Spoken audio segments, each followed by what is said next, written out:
When putting the battery in, just make sure you press it all the way in until you hear a click. The bottom right corner is the switch to turn the light on or off. The bottom left button will test fire the flash at whatever power level you're at. If we're at a higher power level, such as full power, you'll see that the light blinks red for a short period. That is the time that it takes to recycle the light. So once it's green, it's ready to flash again at that power level. Now we also have this D-pad / control dial. You can either press buttons on it or you can rotate the dial. And that's where we're going to be able to do things like change the power, change the zoom, adjust the mounting lamp, and change the mode of the flash. Let's keep it in manual to start and adjust the power level. If you press the left button in, you'll see the plus minus. That allows you to change the power. Once there's a black bar, we can adjust the power. If we use the dial, it'll change the power in 10th stop increments, so very small adjustments. But if you instead press up and down here, you're changing the power in full stop increments. So if you need to get across the power range really quickly, you can do that by pressing these up and down. And if you need to make a small adjustment, just rotate the dial left and right. Press the center button to confirm the power level. At the top of the D-pad, we have access to the zoom function, so pressing that in, you'll see our black bar goes here. We can keep it in auto, which will choose a zoom length that is appropriate with the focal length of your lens, or we can change it manually between 28 millimeters and 105 millimeters. I'm going to leave it in auto, but press set to confirm your selection. The right button on the D-pad is for the modeling lamp control or LED light control. We press it and hit set. We can now change the power level of the modeling lamp. And you can see that the modeling lamp is on at its brightest output. Hitting set again will turn it off. Now once it's on, you can hit this button up here underneath the arrow. That means go back. And now we can continue to use our flash normally while the LED is still on. You can come back in here, hit the set button to turn it off, and go back to the main menu. On the bottom, we have the mode button. The mode button will allow you to switch between manual, stroboscopic mode, which is called multi on the back of this flash, and TTL. We've already shown you how to control power level on manual, so let's move over to TTL. Once we're in TTL, if we hit the plus minus button, again, the same place that we control power and manual, we can adjust the EV compensation of TTL mode, all the way from +3 down to -3. So if we are photographing a subject that's brighter than 18% gray, then we would want to use an EV compensation above 0. And if we were photographing a subject that is darker than neutral gray, we would want an EV compensation of below 0.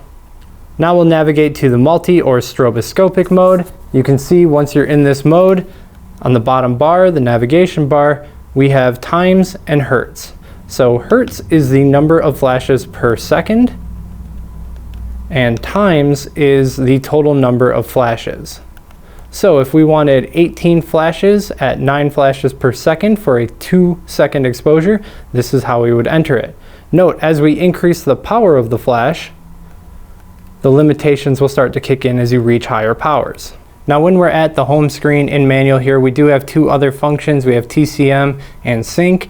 TCM is a function that allows you to fire in TTL and then carry that power level over to a manual power setting. So to start the TCM function, you click right here, you're in TTL, you take a shot, it's going to use TTL to determine that shot, and then you press the TCM button again, and it's going to flip over to manual with the power setting that it just fired at. This is a great way to quickly figure out the lighting output that you need on the fly and give you the option to fine-tune it a little bit as you carry on shooting. To the right of that, the second button, we have the sync option, and you'll see this symbol in the top right corner. That is the high-speed sync symbol. So if you want to fire beyond 1/250th of a second or whatever your maximum sync speed is, you simply hit this button and then your camera will be able to go into high-speed sync so long as you have your camera set up that way as well. The far right button changes the wireless modes of the flash. So by default, you're in the mode that is designed to use on camera with nothing else, no other external flashes being used. But you press this and we go into the other modes of this flash. There's 3 total, so we're back to the home screen.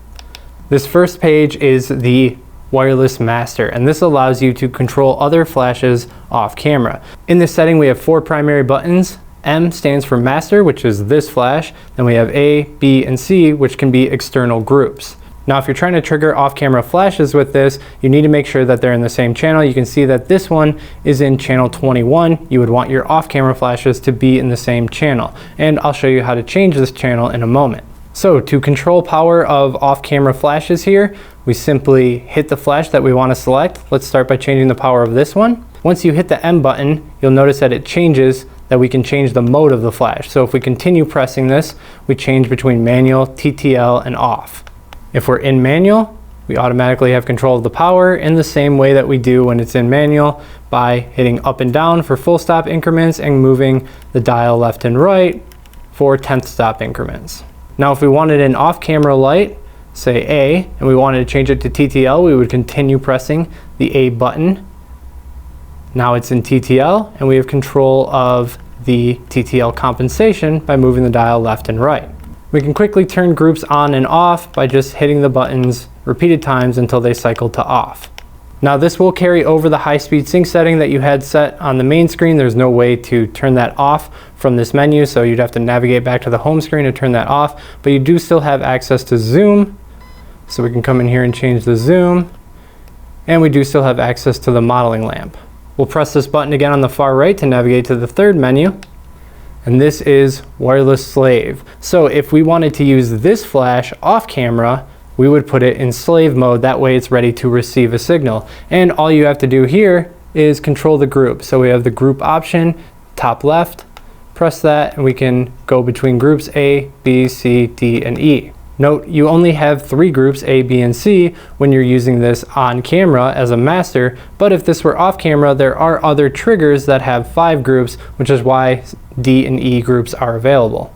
Now, on the home screen, you'll see RST, that stands for reset. If we hold these 2 buttons, it will reset this flash to factory defaults. And there's also this lock button option that you'll see right here. If we hold this menu button, it will lock. So if you ever see that word and you're wondering like what the heck happened, it's because you held this button down. All you have to do is hold it down and it will be unlocked again. Now we're going to hit this menu button to go into the custom functions menu. The first option allows you to change between meters and feet. There is this foot or meter scale on the bottom here for estimating the distance and the aperture necessary to balance with the subject. And in here you can choose whether that displays in feet or in meters. The second option is the autofocus assist lamp. If you want this on, it will display a grid when you are in single shot autofocus, and if using a DSLR, you also have to be near the center in the focusing grid or in a certain focusing mode. So all of those things have to be activated in order for the autofocus assist grid to work. But I stay in continuous, so there's no point in having it on, so I'm going to leave that off. Standby setting just determines whether or not the flash will automatically go into standby when it doesn't have use for a while, so you can turn that on or off. But as long as you have the right brand, it will automatically wake as soon as you hit the button if you'd like to put it on. SV standby stands for slave standby, so this is when you have it off camera in that slave mode that we just went over. You can choose whether to have a 30-minute or a 60-minute standby period, so if it doesn't detect anything for 60 minutes, it'll go into standby mode to conserve power, but as soon as it's activated again, it'll bring back up. It does not automatically shut down. Next we have scan. When we use the scan feature and we hit start, it's going to go through a 15-20 second process where it's scanning the environment for the best channel with the least amount of activity going on. That way you ensure that you have a stable connection between this flash and any off-camera flash. So it's telling us that in this environment, channels 2, 5, 1, 18, 19, 29, 17, and 32 are all the best channels that we can use to have no interference. On this flash, the channel is in the custom functions, so if we wanted to put this on a different channel, we would come change it here. I actually like this adjustment because typically once you put your flash in a channel, you don't have to access it anymore. So by putting that in the custom menus, that freed up another button for them to use for other operations throughout the device, and you can't easily hit your channel and mix it up. ID.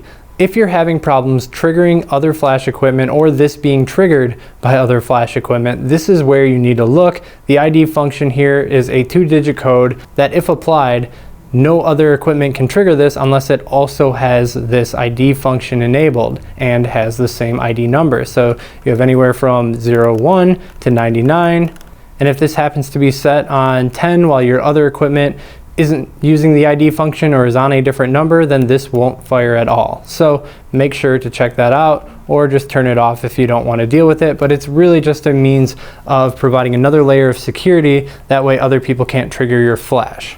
Beep is very simple. It's just the sound, whether or not you're going to have a sound as the flash recycles. So with it on, you'll hear that little beep, or you can turn that off if you don't want that being noisy.